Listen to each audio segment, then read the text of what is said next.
¿cómo están? Aquí iniciamos un nuevo programa de diálogos políticos en una nueva versión. Estamos muy contentos que haya aceptado nuestra invitación a conversar con nosotros a Jorge Javier Romero, que está en el México Distrito Federal. Así que es un agrado tenerte acá, Jorge. Debo decir que Jorge Javier, darle un par de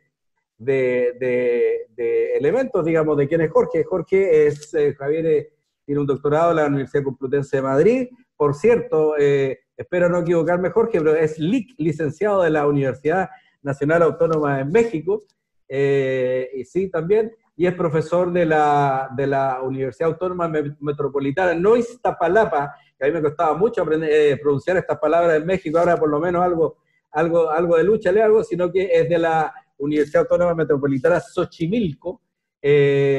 Fantástico, México. Yo siempre aprendí con todos estos nombres indígenas y todo, me fascinaban, hasta que aprendí que era Oaxaca, yo decía Oaxaca, no sé qué. Así que claro, se fue a Japón. Bueno, Jorge, te doy la bienvenida. Estamos con una audiencia de mis colegas acá en Chile, en fin, estudiantes de diversos tipos, así que te doy la bienvenida. Bueno, primera pregunta para abrir fuego, ¿no, verdad? Quiero preguntarte cómo te has sentido, cómo está el DF, Distrito Federal. Yo lo dejé, qué sé yo, con 10 millones de habitantes en muchos años, Jorge Javier, y tú ya me dirás, una ciudad enorme. ¿Y cómo lo has vivido? ¿Cómo has percibido tú igual toda esta pandemia, todo este virus? ¿Y cómo ha sido? ¿Qué impacto social ha tenido? Ayer me decía una colega el otro día, Sonia González, me decía, Paulo, si con esto de la pandemia nunca ha habido tanta producción científica de la sociología, los sociólogos están locos. Entonces, coméntanos un poco, a ver qué te parece. Bueno, lo primero es que ya el Distrito Federal no existe, ¿no? De tus tiempos cuando vivías acá ahora, pues ya una de las cosas que ha cambiado es que el Distrito Federal desapareció, ya nada más es Ciudad de México, ¿no? Porque ese es un cambio. Pero bueno,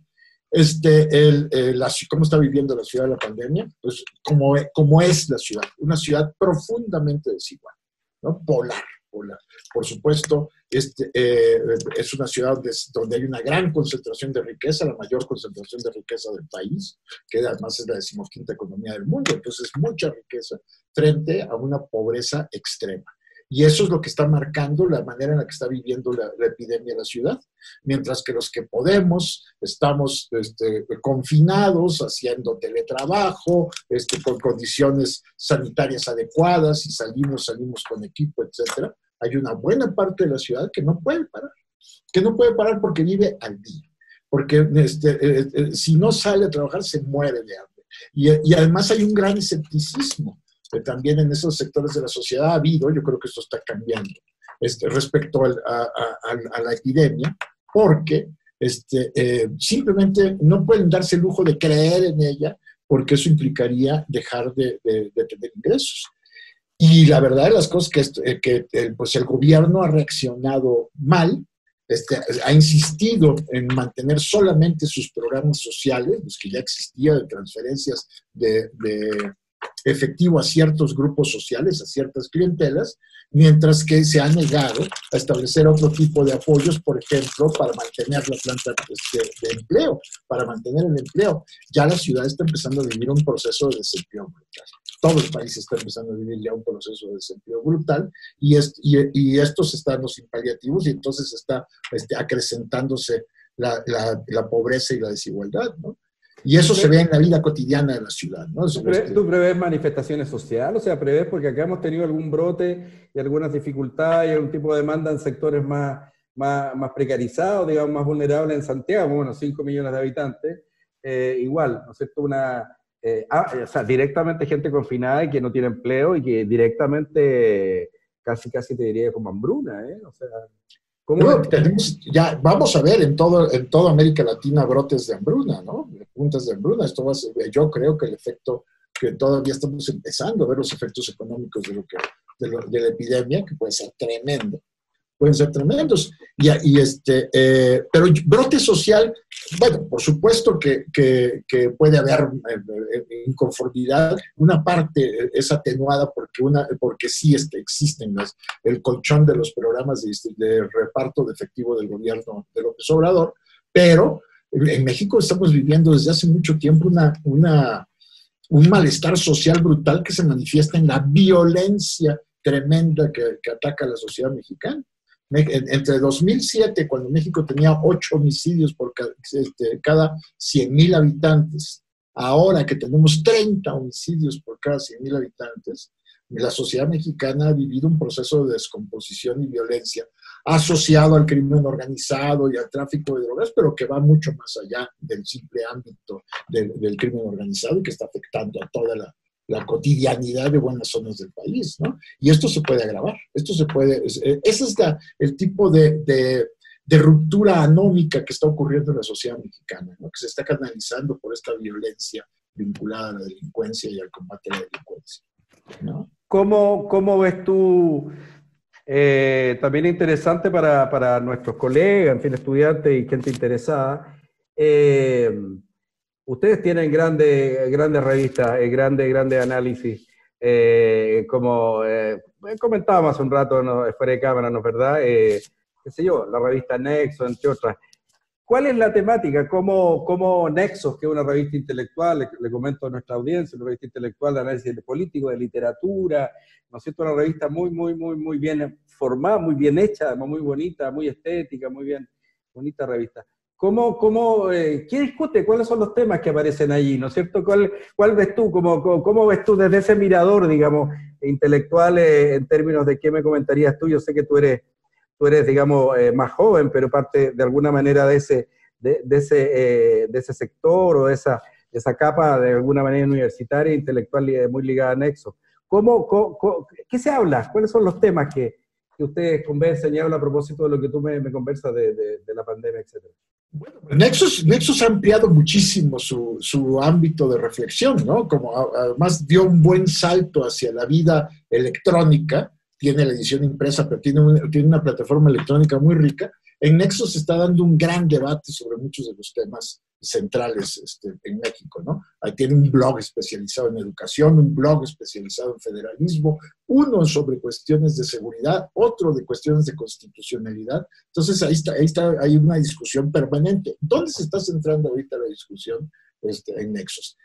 Pues en el tema de cómo enfrentar la brutal desigualdad que vive este país y en la necesidad de construir un estado de bienestar que ahora la pandemia lo que está haciendo es presentar como mucho más urgente, ¿no? Entonces, y esto tiene que ver con una reflexión sobre la fiscalidad en México, la debilidad del Estado para cobrar impuestos, su incapacidad para dar servicios de calidad precisamente por su precariedad fiscal. México es un país que cobra muy pocos impuestos, ¿no? Está lejos de Chile, ¿no? México recauda en un buen año alrededor del 11% del Producto Interno Bruto como impuestos, ¿no? Y su gasto antes se completaba con la renta petrolera, pero la renta petrolera ya desapareció, por más que el presidente se quiera aferrar a ella. Y no hay una reforma fiscal que permita que el Estado tenga los mínimos recursos para enfrentar sus tareas, sobre todo sus tareas sociales. Y entonces el actual gobierno lo que está haciendo es hacer una política social de transferencias en efectivo a ciertos sectores seleccionados por López Obrador, con ciertos programas que si Sembrando Vida, que planten árboles, lo cual implica talar selvas para plantar árboles frutales y maderables, ¿no? O distintos tipos de becas, etcétera. La única que es realmente un paso adelante en la construcción de un Estado universal de derechos es la pensión universal para adultos mayores, que esa sí es una política universal, que no... Casi la única, ¿no? Casi la única, porque también hablo en Chile hay mucha política que es focalizada, ¿no es verdad? Que no es universal, entonces son como las famosas transferencias condicionadas, ¿no? Aquí no hay condiciones, pero son transferencias focalizadas, ¿no? Y fragmentadas. Y ahora, pues la discusión en la que estamos metidos en los últimos días en México, es la cuestión de la necesidad de un ingreso mínimo vital que sea de emergencia para enfrentar la falta de ingresos de la población que se está quedando sin empleo, ¿no?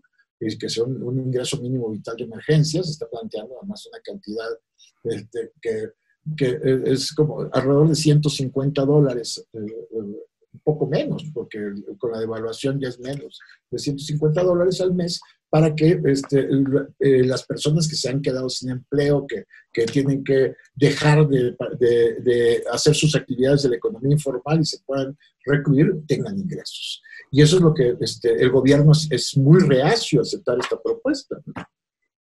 ¿Y por qué? Si es un gobierno igual progresista y general, digamos, sin motejar ni poner ningún calificativo, no nos corresponde.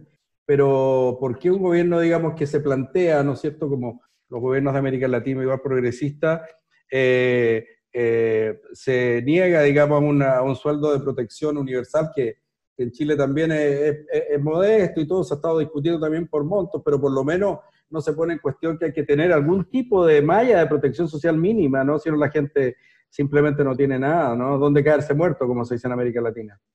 Porque el gobierno, a pesar de que efectivamente ganó la elección con una imagen que tendía más hacia una idea progresista, ha sido, el presidente ha sido especialmente testaruda, no quiere tocar en absoluto la estructura fiscal, ¿no?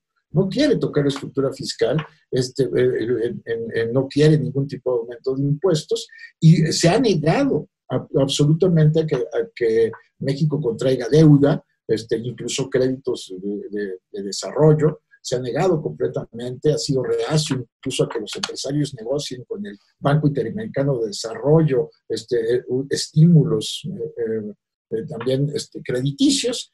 Y entonces no quiere moverse además de sus proyectos, de los proyectos que se trazó como programa de gobierno. No se quiere mover para nada de ahí, que son sus proyectos de infraestructura, ¿no? Un tren para la península de Yucatán, el Tren Maya, un tren moderno para la península de Yucatán, que, bueno, significa una gran amenaza ambiental para la zona selvática, pero además tampoco tiene mucha justificación económica, ¿no? Y luego una refinería, insiste en hacer una refinería en su estado natal, una de sus principales inversiones es una refinería que de entrada ya en el mismo proyecto parece absolutamente obsoleto, cuando lo que estamos viviendo es un proceso de transición energética que va a hacer que el petróleo no sea ya rentable. Y estamos viendo un momento de una crisis enorme del mercado petrolero y el presidente está invirtiendo, haciendo uno de sus principales proyectos de inversión pública, una refinería. Y luego y el aeropuerto, que decidió que no fuera en un sitio, sino hacerlo en otro, con menos con muchísimas más limitaciones, y esos proyectos no los quiere detener de ninguna manera, ¿no? Entonces está aferrado a ellos, no quiere destinar recursos a otra cosa que no sea esa, y se niega a que haya algún tipo de apoyo que pueda significar salvar empresarios, ¿no? Salvar empresarios, no quiere salvar empresarios bajo ningún motivo. Entonces, esto está llevando a que yo creo que finalmente el efecto que va a tener la crisis en México va a ser mayor del que podría ser si el Estado el gobierno tomara en sus manos proyectos de reparación y fomento económico de emergencia. Claro. Una pregunta muy politológica, pero interesante quizás para quienes nos ven, Jorge Javier, y que uno siempre se pregunta en los distintos países de América Latina y también en Chile. Aparece el presidente con esos proyectos, en fin. Pero ¿qué élite política la acompaña? ¿Cuál es la tecnocracia que tiene el presidente? Porque no deja de ser interesante. En Chile lo estudiamos mucho, fíjate, porque viste que en Chile hubo un cierto modelo liberal, o como quiera, neoliberal, me da lo mismo el mote, pero igual muy, muy de ajustar el Estado, de privilegiar y dominar, digamos, el mercado, en fin, toda esta historia, ¿no? Que fue como una reacción, digamos, de un tiempo de una élite Chicago Boy llamada en Chile, ¿no? Muchos entrenados, formados en Chicago. Te digo esto porque es interesante en México. Estamos hablando de un país enorme, tú dijiste, uno de los países más ricos del mundo, en un lugar muy importante, una economía enorme, paisote, ¿no es cierto? Yo que estuve enorme. Entonces, y siempre he tenido unas élites, ha sido un gran tema esto, ¿no? Un gran tema en México por el porfiriato acá, bueno, grandes élites, Obregón, en fin, grandes figuras, el mismo Benito Juárez, no sé, con el liberalismo y su traducción en México, o sea, tiene una tradición tremendamente rica de pensamiento México, no de elaboración intelectual propia, que a mí siempre me impresionó muchísimo. Entonces, ¿qué decir la Revolución Mexicana, no? Yo lo poco y nada que le digo a mis estudiantes, remonta acá, usted no sabe lo que es la Revolución Mexicana, en términos de complejidad histórica, en términos de una revolución campesina o de medios campesinos que lograron derrotar a la oligarquía. Increíble, ¿no? Siempre digo, el único país excepto México, digo yo, excepto México, ¿no? Así todo, bueno, después vino elegido y todo lo otro. ¿Qué pasa con eso? ¿Cuál es como lo que está detrás de este fenómeno político? ¿Hay un pensamiento como ideológico o que recoge filones de la gran revolución mexicana para nuestra audiencia? O yo por ahí te leí un paper, por ahí te leí una cosa, ¿para qué motejar? Pero bueno, una cosa interesante, analítica tuya con respecto a la revolución mexicana y cuánto, siempre, porque siempre los presidentes, como tú sabes mejor que yo, en México toman en la mochila o en su discurso filones de la Revolución Mexicana, ¿no es verdad? Elementos de la Revolución Mexicana, que es muy interesante. Y claro, hay elementos y elementos, ¿no es cierto? Depende de qué es lo que usted recoja, es como Gramsci, ¿no? Depende de qué elemento, si es progresista o no. Entonces, disculpa la digresión un poco larga, pero No, para explicar también. a ver, dos partes de tu comentario. Primero, ¿qué tecnocracia está detrás del presidente? Ninguna. Sí, lo que había ocurrido en México, una cosa que es importante entender es que México no tiene una burocracia profesional. La burocracia en México es siempre política, es una burocracia clientelista política. México es un sistema de botín. El que llega a la presidencia puede repartir prácticamente la totalidad del empleo público a su voluntad, y lo mismo ocurre con los gobernadores de los estados y con los alcaldes en los municipios, ¿no? Entonces, México no tiene una administración pública profesional, y entonces, y esto ahí donde no existe una tecnocracia profesional. Lo que hubo en los últimos tiempos del régimen del PRI, sobre todo a partir de la década de los 80, es la construcción de una élite tecnocrática muy leal políticamente al régimen, pero que tenía objetivos de reforma estatal, influidos también por todo el pensamiento del modelo neoclásico de la economía y el recorte del Estado y demás.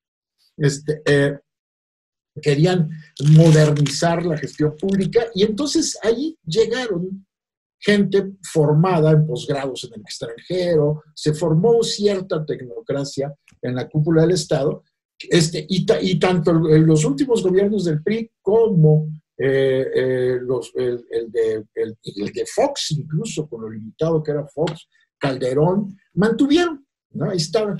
López Obrador desconfía profundamente de esto, todos estos técnicos formados los desprecia profundamente, explícitamente los cuestiona y quiere extirparlos de la administración pública. Y entonces llegó con un recorte salarial y de plazas en la administración pública, y entonces cubrió la cúpula del gobierno con sus leales políticos, ¿no? Y no hay un equipo profesional técnico más que en algunos ámbitos, por supuesto, los que necesitan indispensablemente gente con conocimientos para operar, como puede ser en Hacienda, ¿no? El Banco de México no lo tocó, y salud. Pero en el resto... Cancillería tampoco, sí, porque hay una tradición en Cancillería, en la Bueno, Cancillería, ¿no? Cancillería también, y en Cancillería puso al mejor formado de todo su gobierno, ¿no? Y el más autónomo de todo su gobierno, y que de hecho además ha acabado siendo un operador importante, que es el único, que es Marcelo Ebrard. Todos los demás lo que tienen es un nivel de formación bajísimo, un refinamiento intelectual muy bajo, ¿no? Algunos muestran incluso profunda ignorancia de sus campos, como la secretaria de Energía, y otros son extremadamente ideologizados. Y ahí vamos a la otra parte de tu comentario. ¿Cuál es su coalición ideológica, ¿no? ¿Y cuál es el discurso? Su discurso pretende ser incluso, él pretende ser un transformador que va superior a los que hicieron, por supuesto, el Estado postrevolucionario mexicano. Él quiere emular su tarea con la de Madero, que fue Sí. el que se enfrentó a Porfirio Díaz en primer momento, que era un empresario que retó el control de Porfirio Díaz y lo derrocó, pero sobre todo con Cárdenas, que es el gran reformador de la década de los 30, que es el que construyó el Estado nacionalista y demás. También quiere quiere equipararse con Juárez. Sin embargo, eso nada más es en una imagen gráfica, porque en realidad él es un político conservador, es un creyente religioso con una enorme influencia del movimiento carismático. Y entonces su coalición va desde el evangelismo conservador hasta grupos que vienen de la izquierda radical más revolucionaria, ¿no? Entonces, y su discurso es una mezcla de todo eso, ¿no? Es una amalgama de todo eso, con algunas referencias a la tradición de la Revolución Mexicana, pero sobre todo es un discurso en contra del neoliberalismo. Para él, todos los males mexicanos arrancaron cuando empezó el modelo neoliberal hace 40 años, ¿no? En 38 años. Entonces, ideológicamente López Obrador es una amalgama que toma partes de un discurso de izquierda muy radical, ¿no? Que exalta el viejo revolucionarismo latinoamericano del siglo XX, pero con un tono especialmente conservador, es muy conservador en temas sociales, y choca en eso con algunos de los personajes de su gobierno, que originalmente habían planteado reformas sociales importantes, como por ejemplo la secretaria de Gobernación, que planteó una reforma para regular la marihuana, que ha planteado reformas para generalizar el aborto en todo el país. Esos temas a López Obrador, por supuesto, no le gustan, y esto ha acabado por opacar completamente la imagen incluso de personalidades que podían haber tenido cierto brillo en su gobierno. Entonces es un gobierno extremadamente personalista y con un discurso, el discurso de la cuarta transformación, donde se pretende el absoluto innovador en el régimen político mexicano, pero que esto no se corresponde para nada con un proyecto articulado de transformación, sino más bien con ocurrencias que va poniendo como programas y como políticas, de las cuales además no se mueve, no absorbe la información que le provee la realidad, y frente a la epidemia ha sido extraordinariamente rígido en cuanto a las políticas para enfrentar.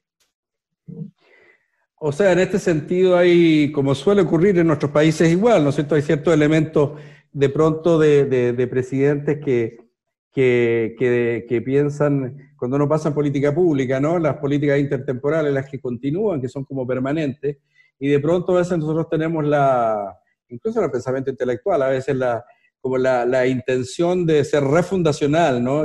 Como Pol Pot, el Khmer Rouge, el año cero, ¿no? Como que aquí se refunda la República, ¿me entiendes? Y por lo que tú comentas, veo que no hay tampoco una ideología muy armada, ¿no? Porque como tú ves, los grandes reformadores mexicanos que son tremendos, mismo Benito Juárez, de lo poco que yo me acuerdo y todo, o sea, un tipo increíble, ¿no? Porque igual con todo era ideológico, muy ideologizado, pero muy como de esa adaptación permanente de la ideología a nuestros países, ¿no? ¿Cómo se llama el peruano? Mariátegui, José Carlos Mariátegui. José Carlos Mariátegui. Pues, bueno, ideológicamente el presidente es absolutamente ecléctico. Toma de aquí, toma de allá, y entonces construye su propia idea, el pensamiento López Obrador. Eso es lo que rige el gobierno, ¿no? Y ese pensamiento se nutre sobre todo de intuiciones en las que él cree firmemente, cree absolutamente en sus intuiciones y en sus ocurrencias. Entonces, eso es lo que está marcando el gobierno, un proyecto que, para empezar, no está fomentando la confianza de los inversores para que lleguen recursos a México, y ahora con la crisis, bueno, eso ya va a desaparecer, que frenó también la inversión interna, Entonces, que lo que provocó una cosa, México antes de que empezara la epidemia ya estaba en recesión. México ya estaba en recesión antes de que empezara la epidemia. Es decir, el crecimiento malo que había tenido México, que si analizamos en el largo plazo, desde 1982, el crecimiento mexicano ha sido pues casi cero, si descontamos el crecimiento poblacional, ¿no? Entonces, el Producto Interno Bruto per cápita es extraordinariamente, ha crecido muy poco y prácticamente nada. Y entonces, pero de todas maneras había habido crecimiento. Y ese crecimiento se acabó con la entrada de López Obrador. Ya la economía mexicana terminó el año pasado en recesión y el primer trimestre en México también estaba decreciendo y ahora viene la epidemia y el decrecimiento va a ser brutal. Entonces estamos ante una crisis tremenda y el gobierno no tiene reflejos para paliar esa caída del Producto Interno Bruto. Complejo. Y el tema migratorio, ¿cómo lo ves? Porque igual tú sabes que siempre ha sido una válvula de escape para México importante, demográficamente, su población y laboralmente, ¿no es cierto? Las remesas, la cantidad de remesas, eso también se va a ver un poquito complicado, también me da la impresión, Jorge Javier. Claro, porque además estamos también, Estados Unidos ha tenido la mayor caída de empleo desde la recesión de 1929, ¿no? Desde la Gran Depresión. Entonces, la caída de empleo en Estados Unidos es brutal. Y eso afecta en primer lugar a los migrantes mexicanos y a las remesas, que como tú bien dices, es que a pesar de que México tiene un sector exportador importante vinculado al mercado de los Estados Unidos, ¿no? Sobre todo de autopartes y demás, la economía mexicana no tiene muchos más motores y una de sus principales fuentes de divisas son las remesas que vienen de los trabajadores mexicanos y para muchas familias son el ingreso vital. De eso viven muchísimas familias en México. Y lo que va a pasar es que esas remesas indudablemente van a caer y por supuesto la vía de escape de la migración que ya se había venido cerrando desde el gobierno de Obama, pero sobre todo con el gobierno de Trump, esa vía de escape de la migración se va a cerrar completamente, no va a haber trabajo de nuevo en Estados Unidos. Y entonces lo que vamos a ver es que eso va a tener un impacto sobre el nivel de vida de muchas familias que se van a quedar sin esos ingresos y sobre el propio desempleo en México, ¿no?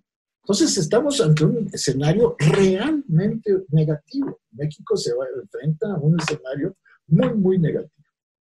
¿Cuál podría ser una visión optimista? Pues la visión optimista es que sobre las ruinas que queden de este gobierno surja un nuevo pacto de élites políticas, que se plantea una reconstrucción estatal con un nuevo pacto fiscal y un nuevo arreglo democrático. Prácticamente hay gente disponible, hay el actores. problema es ese. Yo creo que hay una nueva generación, pero hay un tapón todavía. Los partidos mexicanos no se renuevan o se han renovado muy mal y los partidos existentes son, la oposición tiene muy bajo nivel, muy baja calidad y como en México el sistema de registro de partidos es restrictivo, tienes una barrera de entrada altísima a la competencia electoral, es muy difícil que irrumpan nuevas élites. Entonces, por eso digo que es un escenario optimista, pero que es pero es utópico. Yo soy mucho más pesimista y lo que veo es incluso una distopía, es la posibilidad de que en México lo que surja sea que al gobierno centralizador, personalista,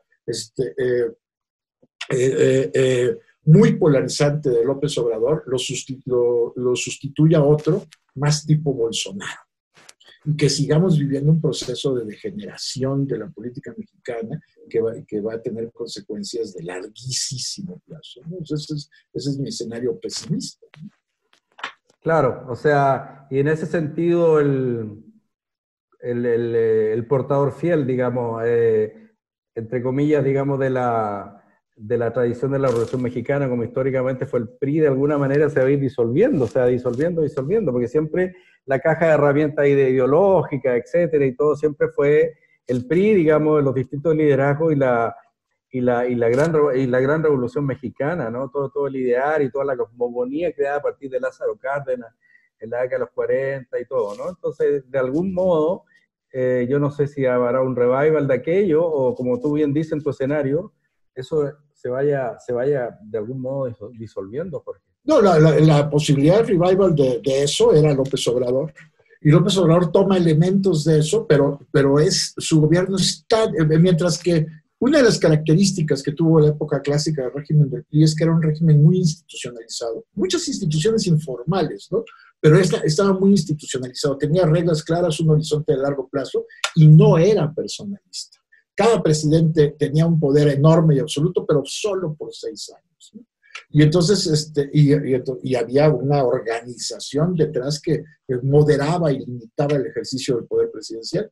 Eso se disolvió, se hundió completamente. Algunos pedazos quedaron dentro de la coalición actual de López Obrador, pero el PRI ya no tiene ninguna legitimidad porque acabó muy desprestigiado y orgánicamente está deshecho. Es un partido que puede estar pronto en riesgo de no alcanzar el porcentaje de votos necesario para sobrevivir. Qué fuerte. Entonces, qué fuerte. Sí, hay un hundimiento, ¿no? Y además no ha tenido reflejos para presentarse como oposición razonable, con todo esa caja de herramientas que tradicionalmente tuvo el PRI, con cuadros notables que eran capaces de todo eso se perdió absolutamente. Luego el PAN, el partido que sería equivalente a la democracia cristiana, se escindió, tuvo una escisión de derecha muy fuerte. Esa escisión de derecha la encabeza Felipe Calderón, expresidente, que muy probablemente participe en las próximas elecciones con una agenda frontalmente en contra de López Obrador, pero de derecha, conservadora, reivindicando su legado de enfrentamiento con el crimen organizado, que resultó desastroso, pero que él sigue reivindicando. Entonces, eso le quita fuerza al PAN, y lo que queda, que podría estar más en el centro de un centro derecha demócrata cristiano, carece de liderazgos de buen nivel, ¿no? Su liderazgo es muy, muy débil y tiene todavía, es incapaz de ocupar el centro porque quedó muy escorado a la derecha. Entonces, eso es un partido, sin embargo, es el que mejor estructura tiene para enfrentar electoralmente al partido López Obrador en las elecciones del próximo año, que son elecciones intermedias, ¿no? Pero de todas maneras, tenemos el proceso de construcción de una coalición que pudiera impulsar un nuevo pacto, se tiene que hacer entre 21 y 24. Y se necesitaría que surgieran nuevos liderazgos, jóvenes, élites dispuestas al pacto entre los distintos sectores, ¿no? Del centro, de la derecha, de la izquierda, más racional. José Boldenberg, que es este profesor de la UNAM, que fue el presidente del Instituto Federal Electoral de la Transición Democrática en México, el que condujo el proceso electoral cuando perdió el PRI.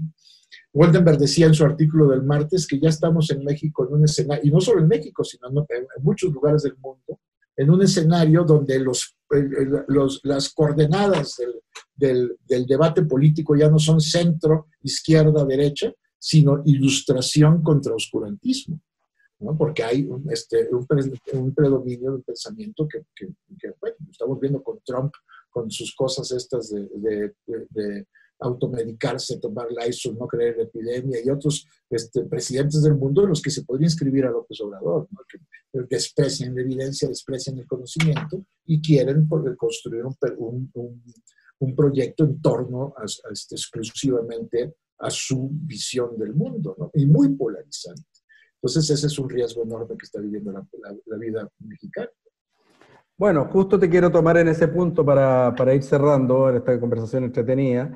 Te aseguro que no hay tiempo, pero yo te preguntaría cualquier cosa, no sé, para nuestros auditores. No, digo en el sentido de la Revolución Mexicana y tanta tradición que uno un poquito asomó, ¿no es cierto?, los ojos viviendo en México, un país para mí fascinante. Entonces, bueno, solamente para terminar, ya hablaremos en otra ocasión sobre Revolución Mexicana y lo demás, y la formación de ese régimen tan particular. Precisamente quiero tomar en lo de Woldenberg, ¿no? Para terminar, o sea, tú ves igual como Woldenberg, igual eso, tan polar como ilustración versus oscurantismo, versus, no sé, una visión casi antirracional, no irracional de pronto, ¿no? Totalmente, como una antinomia de ese tipo. ¿Tú ves, una situación así o han habido opiniones diversas en este programa, en este ciclo, porque es un debate, ¿no es verdad? Entonces, bueno, dicen, de pronto, me decía una colega europea, me decía, bueno, Pablo, de pronto esto revaloriza lo público, o sea, de pronto, visto en Europa, te revaloriza lo importante que es no el sector público, sino que lo público, ¿no es cierto? Lo comunitario, lo que es público, lo que todos somos capaces de aportar a una comunidad, solamente desde la estructura de Estado, sino que en la sociedad civil, o sea, puede haber una revalorización. No sé, hay muchas visiones, muchos puntos de vista. ¿Cuál tú te dejas convencer un poco por esa polarización o ves tú que el escenario que nos trae para terminar, Jorge Javier? Es que yo creo que esta crisis, que es una crisis mundial, sí nos pone en una disyuntiva. Y la disyuntiva es, ¿qué va a pasar? Una posibilidad, la posibilidad optimista, es que precisamente la crisis y el impacto de la crisis llevará a una revaloración de la solidaridad, la fraternidad, lo público, la importancia de tener un colchón común de derechos y de servicios que permitan paliar el golpe brutal a la economía en los más pobres, etc. Y entonces eso que llevará al surgimiento de opciones políticas dispuestas al pacto, negociadoras que revaloraran lo técnico, pero revaloraran lo estatal, que ha sido tan devaluado desde la década de los 80, revalorar lo estatal y la importancia del Estado como proveedor de servicios públicos y de bienes colectivos y demás. Pero también existe, y además, por supuesto, esto vinculado a un proceso de cooperación internacional, la construcción de un nuevo orden internacional solidario y cooperativo. Ese sería el extremo bueno, digamos, el lugar bueno al que podríamos llegar. Pero también corremos el enorme riesgo que el miedo, el impacto del miedo, el impacto de la muerte, el impacto del dolor, el resentimiento surgido de la caída del nivel de vida, puedan llevar al ensimismamiento de los países, la exacerbación del nacionalismo, la cerrazón frente a un asunto que el mundo no puede cerrar los ojos ante el problema de la migración. México está ahorita convirtiéndose en el colchón de la migración centroamericana hacia Estados Unidos, en la barrera, ¿no? Está haciendo el trabajo del muro que decía Trump, lo está haciendo el gobierno mexicano. Bueno, y esto lo vemos en Europa, ¿no? Como hay un montón de sentimientos antimigración, xenófobos, que se pueden exacerbar como producto del impacto de la crisis, ¿no? Y entonces pueden ocurrir las dos cosas, y yo creo que en algunos sitios sí avanzará lo solidario, avanzarán nuevos pactos políticos en aquellas sociedades que sean más proclives al acuerdo y que tengan además mejores herramientas, pero yo tengo mucho temor de que la debilidad del Estado mexicano, el proceso de carcoma que lo ha ido destruyendo desde hace décadas, ese viejo Estado que tú recuerdas con cierta nostalgia, el viejo Estado de la Revolución Mexicana, se carcomió, se disolvió, y ahora ante eso se dificulta enormemente el nuevo pacto y se abre paso en las emociones sociales la posibilidad de un nuevo liderazgo como el que encabezó López Obrador en las elecciones de 2018, ¿no? El liderazgo que generaba una esperanza, pero personalizado, caudillesco y demás. Y esto puede ser que ante este fracaso no surja la opción pactista transformadora, sino lo que surja sea un nuevo proyecto igual de personalista, pero escorado hacia la derecha, hacia una visión mucho más autoritaria, porque además México ha vivido un proceso de militarización tremendo. Una característica que diferenciaba a México del resto de los países de América Latina es que México había sometido a las Fuerzas Armadas, las había sometido al control político, ¿no?